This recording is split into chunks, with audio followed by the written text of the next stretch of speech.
अस्सलाम वालेकुम।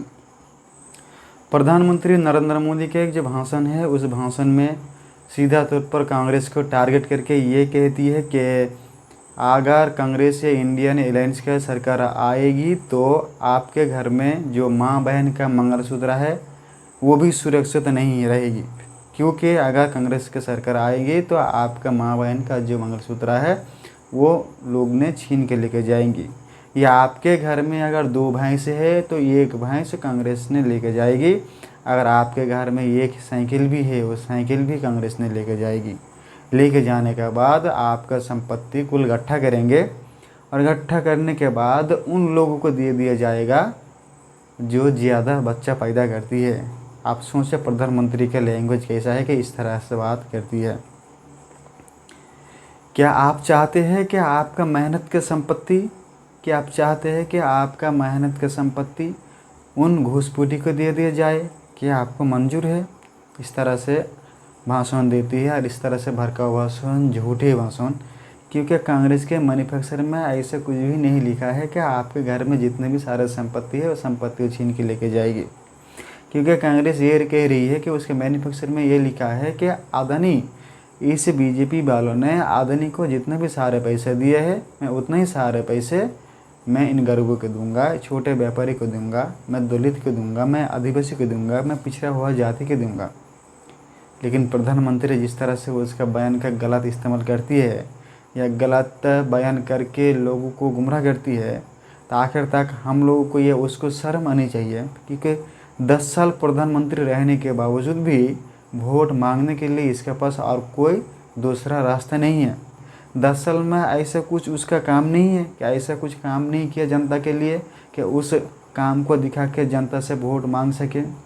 क्या प्रधानमंत्री को इतना मजबूरी हो गई है कि हिंदू मुसलमान नाम के वोट मांगते हो?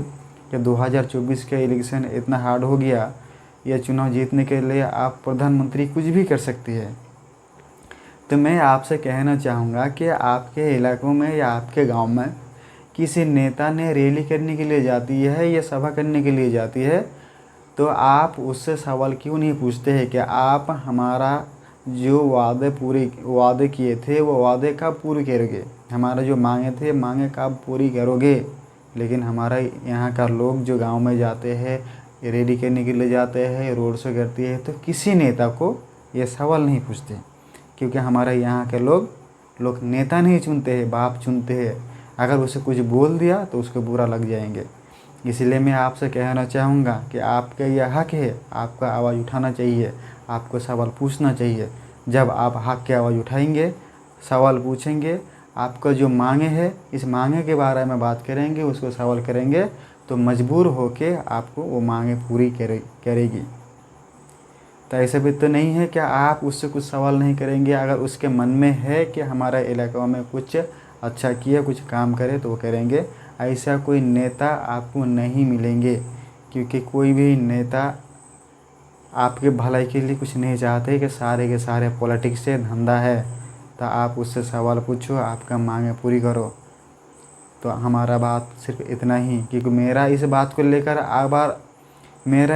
लेकर अगर आपको कुछ गलत या कुछ बुरा लगता है तो इसके लिए मैं आपसे माफ़ी मांगना चाहता हूँ। लेकिन ये बात तो सच है कि अगर आप किसी पार्टी से सवाल नहीं पूछोगे तो आपको कुछ ही नहीं मिलेगा।